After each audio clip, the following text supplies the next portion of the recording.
Launch the Storage mobile app. To log in, tap on the QR code icon to start the camera. Scan your personal QR code from the customer center. Click on the field bin location and type in IG1, which stands for Incoming Goods 1. Confirm with Enter.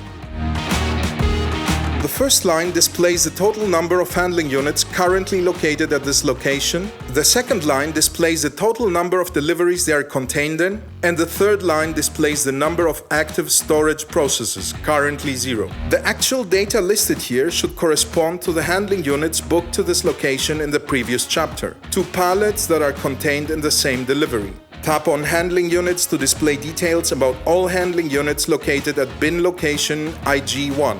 Tap on the first handling unit to select the pallet containing Article 10.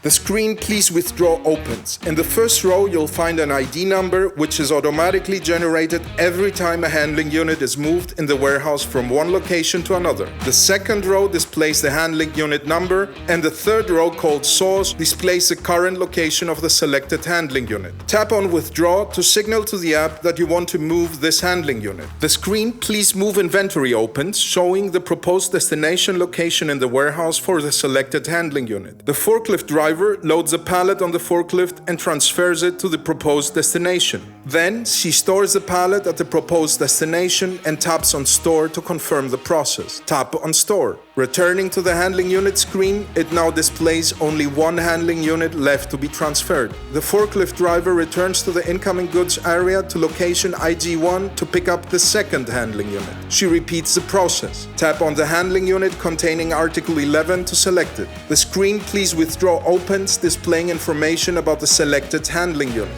Tap on Withdraw. The screen Please Move Inventory opens, showing a destination location proposal. The forklift driver loads a second handling unit on the forklift and transfers it to the proposed destination. After storing the pallet in the designated location, she taps Store to confirm. Tap Store. After all selected handling units have been moved out of location RD1 and stored at the proposed locations in the storage area, the messages "No handling unit available" and "Move inventory completed" appears. You can now close the Storage mobile app.